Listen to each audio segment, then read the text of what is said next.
ओम शांति। स्वचिंतन का वास्तविक अर्थ क्या है, जिससे हमें स्वचिंतन करना बड़ा आसान हो जाए। आपको यह सुनकर बड़ा आश्चर्य होगा, ऐसा नहीं है कि जब हमें बाबा कहते हैं कि स्वचिंतन करो, इसका अर्थ ये है कि खाली हम ही स्वचिंतन करते हैं। हर एक व्यक्ति कहीं न कहीं स्वचिंतन तो करता ही है, क्योंकि स्वचिंतन को अगर सही तरीके से समझना हो तो सामान्य भाषा में कहेंगे कि जैसे अगर टीवी में खराबी आ जाती, टीवी चल रही है तो टीवी चल रही है, तब हम टीवी के बारे में नहीं सोचते हैं। लेकिन टीवी में कुछ प्रॉब्लम आ गया, अचानक उसमें कुछ लाइनिंग दिख रही है, कुछ इश्यू, तो फिर हमारे अंदर एक क्वेश्चन उत्पन्न हो रहा है कि आखिर टीवी में चल क्या रहा है? चल क्या रहा है मीन्स प्रॉब्लम क्या हो रही है ना। तो वैसे ही हर एक व्यक्ति के जीवन में स्वचिंतन की जो शुरुआत होती है वह वहीं से होती है कि आखिर मेरे अंदर चल क्या रहा है। जब ये प्रश्न उत्पन्न होता है तो वहीं से स्वचिंतन की शुरुआत होती है।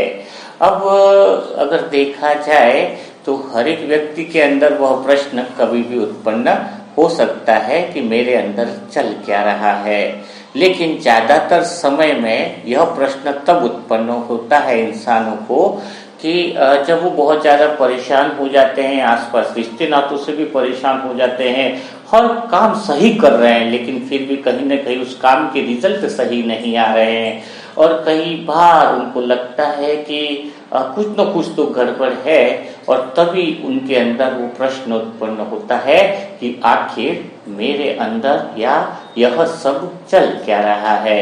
तो स्वचिंतन को के लिए अपन एक लाइन दे सकते हैं कि मेरे अंदर चल क्या रहा है। तो ये तो बात हो गई कि समझ में आ जाना चाहिए कि पूरी दुनिया एक न एक दिन मेंटल हॉस्पिटल होने वाली है, और सबके अंदर प्रश्न उत्पन्न होने वाला ही है कि मेरे अंदर चल क्या रहा है। लेकिन जो बाबा के बच्चे अपन जो बन गए हैं, तो हमें अगर उन प्रश्नों का उत्तर बहुत आसानी से मिल जाता है दुनिया वाली आत्माओं के मुकाबले, क्योंकि जब हम देखते हैं कि हमें उसके जवाब देने के लिए परमात्मा शिव भी तैयार है और हमारे पास उसका ज्ञान भी है, तो हमें उसका जवाब मिल जाता है। लेकिन सबसे बड़ी बात यह होती है कि हमारे अंदर चल क्या रहा है, उसको हम देखें कैसे। देखने का तरीका क्या है कि वास्तव में मेरे अंदर चल क्या रहा है। आपने देखा होगा कि जब छोटा बच्चा कोई होता है, उसको कई बार हम खिलौने भी ला करके दे देते हैं, जो खिलौना ऑटोमेटिक चल रहा है ना। तो कई बार वो बच्चे ना खिलौना तोड़ देते हैं। तो उनके खिलौना तोड़ देने का कारण क्या है? क्योंकि वो ये देखना चाहते हैं, उनके अंदर भी प्रश्न उत्पन्न हो जाता है कि आखिर इस खिलौने के अंदर चल क्या रहा है, जो ऑटोमेटिक चल रहा है क्या। तो उसको जवाब नहीं मिलने के कारण वो खिलौने को क्या करता है, तोड़ देता है, गुस्से में तोड़ देता है और देखता है क्या है, क्या इसके अंदर जो चल रहा है। तो वही स्थिति हमारे बड़ों के अंदर भी हो जाती है। वो खिलौना तोड़ रहा है और हम आसपास के रिश्ते नातों को तोड़ देते हैं। कई सारी ऐसी बातें आ जाती हैं, साधनों को भी तोड़ देते हैं। कई इंसानों का तो समझ में नहीं आता है कि उसके अंदर ऐसा क्यों चल रहा है, तो मोबाइल हाथ में तो मोबाइल तोड़ देते हैं। तो सारी जो परिस्थितियां जो पैदा हो रही है, उसका कारण एक ही है कि उस प्रश्न का जवाब नहीं मिल पाना कि आखिर मेरे अंदर चल क्या रहा है। तो अब आपको समझ में आ गया होगा कि स्वचिंतन का अर्थ खाली ये नहीं कि हम भगवान के बच्चे तो हमारे अंदर ही वो बातें चले। हमारे अंदर प्रश्न इसलिए उत्पन्न हो रहा है, लेकिन इसका उत्तर देने के लिए कोई न कोई तो बैठा है, लेकिन दुनिया वालों के पास तो सिर्फ प्रश्न बचता है, उत्तर है ही नहीं। यानी कितनी बड़ी बात है। इसीलिए दुनिया में परेशानियां, तकलीफें सारी बढ़ती जा रही है, क्योंकि इंसान सब कुछ करने के बाद भी उसको सुख नहीं मिलता है, आनंद नहीं मिलता है। अगर धन दौलत आ रही है, कमाई आ रही है, लेकिन साथ में वो धन दौलत क्या लेके आ रही है, मन की बेचैनी लेकर आ रही है, मन की अशांति लेकर के आ रही है। तो जब उसके साथ कहते हैं ना कि जब मन की बेचैनी और अशांति जब बढ़ती जाती है, तो फिर वो इंसान सोचने लग जाता है कि इतना धन दौलत सब कुछ चल आ रहा है मेरे पास, लेकिन फिर भी अशांति है, तो आखिर में मेरे जीवन में चल क्या रहा है? क्योंकि मन तो मुक्ति की तरफ बढ़ना चाहता है। तो चलो बिना देरी किए हम अब सेशन की शुरुआत करते, क्योंकि सेशन की शुरुआत तो अब होगी। अभी तक तो ये चल रहा था कि स्वचिंतन होता क्या है, और स्वचिंतन सभी आत्माओं के लिए जरूरी है, क्योंकि इसके बिना तो न तो मुक्ति संभव है, न उसके बिना जीवन की समस्याओं का समाधान संभव है। तो अब हम अपने अंदर डिसीजन लेते हैं कि हम स्वचिंतन क्यों कर रहे हैं। इसको अगर हम क्लियर रीति से समझ लेते हैं, दो बातों को समझ लेते हैं, तो हमारे लिए स्वचिंतन करना इतना आसान हो जाएगा। मानो ऐसा लगेगा कि मैं रोज इसी विधि से स्वचिंतन करूं, आत्मचिंतन करूं। और जो विधि अभी मैं आत्मा अपने अनुभव के द्वारा बताने के लिए आपको जा रही हूं, मैं आत्मा, वह बहुत इतनी सार्थक विधि है। अगर इस विधि को आपने अपना लिया तो समझ लेना आपका स्वचिंतन एकदम A1 लेवल यानी नंबर 1 लेवल का होगा, और आपको आनंद भी उतना ही आएगा। तो स्वचिंतन करे कैसे प्रश्न उठता है। तो सामान्यतः जो भगवान के बच्चे हैं, जब हम भगवान के बच्चे बने हैं, तो वो सोचते हैं कि मेडिटेशन में बैठ गए, शांति में बैठ गए, और हम क्या है अपने को देखें, है ना, ये स्वचिंतन समझते हो ना। लेकिन स्वचिंतन जब करना है तो ऐसे नहीं होगा। योग में बैठे हैं तो भगवान से अपन शक्तियां ले सकते हैं, भगवान से हम आनंद ले सकते हैं, लेकिन स्वचिंतन का तरीका यह सही नहीं है। कैसे, इसको थोड़ा अच्छे से हम समझते हैं। देखो, कई बार आपने देखा होगा कि अगर कोई व्यक्ति गाड़ी के, आप थोड़ा सा पहले ये बात समझो कि जैसे कोई शराबी को अगर हम बोलते हैं ना, अगर 5 अंगुलियां भी दिखाते हैं तो वो कहता है ये 7 अंगुलियां हैं, है ना। तो उसको वो 7 अंगुलियां ही दिखाई दे रही, और वो हमेशा ये बोल रहा, समझ भी क्या रहा है कि जो मैं 7 अंगुलियां बोल रहा हूँ वो बिल्कुल सही है। यानी समझ लेना कि वो अभी तो जैसे शराब के नशे में ऐसा बोल रहा है और उसको सब कुछ सही लग रहा है। वैसे भी हम भी आत्माएं वो देहभान के नशे में इतना रहते हैं कि हमें सब कुछ सही लगता है, इसीलिए स्वचिंतन की आवश्यकता होती है। यानी पहले यह चीज मैं आपसे क्लियर कर रहा हूं कि स्वचिंतन की आवश्यकता क्यों जरूरी है, यह क्लियर हो जाएगा तो कैसे करना वो बहुत आसान हो जाएगा।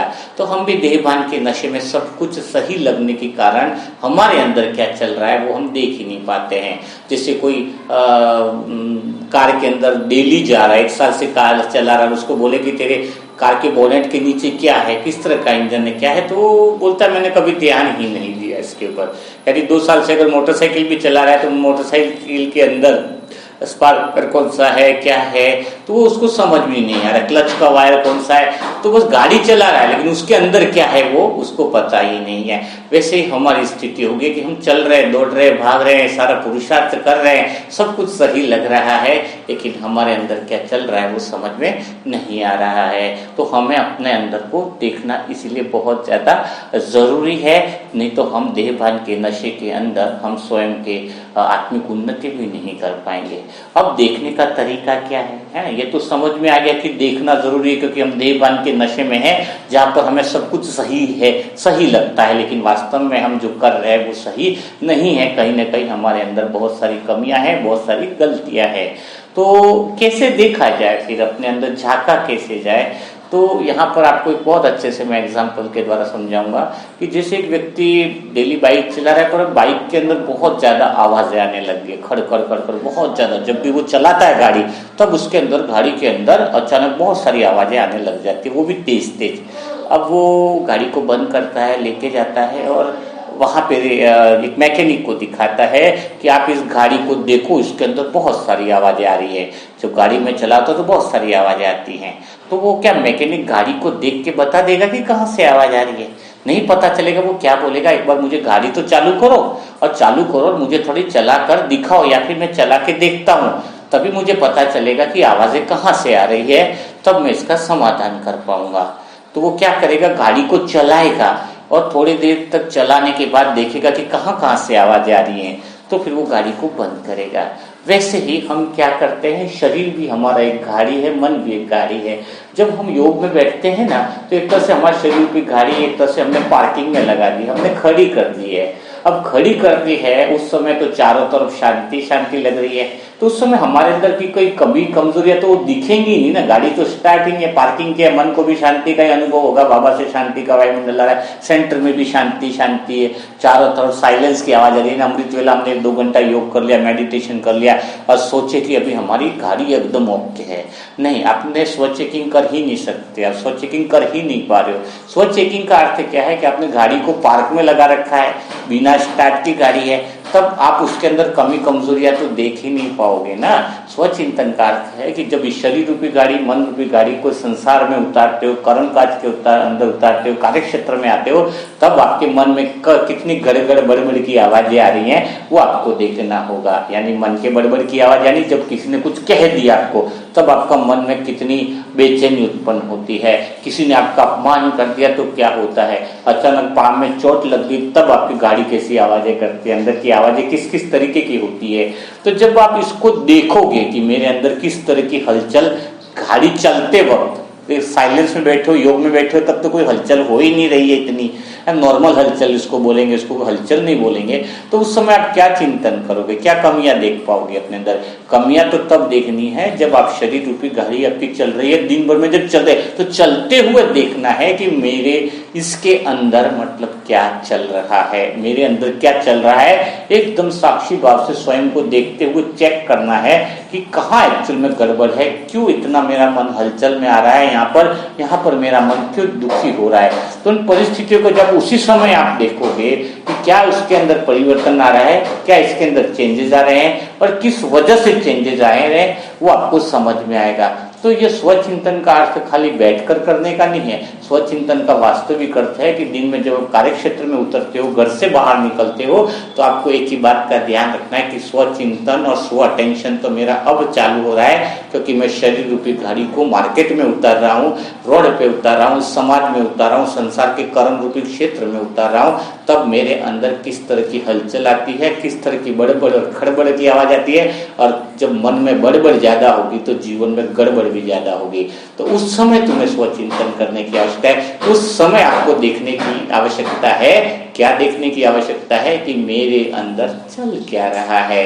जब आपके देखने का तरीका इस तरीके से होगा और जब समस्या है तब आप देखोगे कि मेरे अंदर क्या चल रहा है, तो उस समस्या का निराकरण आप कर पाओगे। समस्या निकल गई है, उसके बाद तुम चिंतन करोगे तो शायद उस चिंतन का भी इतना मजा नहीं आएगा, उस चिंतन का इतना फायदा भी नहीं होगा, और बस ऐसे लगेगा कि जैसे कि कुछ मेरे अंदर चेंजेस ही नहीं आ रही है। और जब 1-2 दिन जैसे कि मैंने विधि को बताया, उस विधि से अगर आप अनुभव करोगे तो आपको आत्मचिंतन का न केवल आनंद आएगा, बल्कि आप पूरे दिन आपका हर कर्म इतना अटेंशन से होने लगेगा, हर वक्त आपकी स्वयं के ऊपर नजर होने से, कि स्वयं के अंदर एक विचार चलने से कि मेरे अंदर क्या चल रहा है, मैं देखूं कि कहीं से भी आवाज आ रही है तो मैं उस आवाज को मिटाऊं। अगर आपका ये अटेंशन भी रहे ना कि मेरी आवाज कहाँ से आ रही, तो भी आवाज आना बंद हो जाएगा।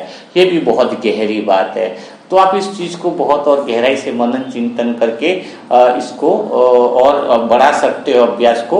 और फिर भी अगर स्वचिंतन के संबंधित किसी तरह के कोई प्रश्न या क्वेश्चन उत्पन्न होते हैं तो आप कमेंट बॉक्स में लिख सकते हैं, तो आप और हम मिल करके उस विषय पर भी चिंतन करके अपना ज्ञान को बढ़ा सकते हैं। तब तक के लिए सभी भाई बहनों को ओम शांति, ओम शांति, ओम शांति।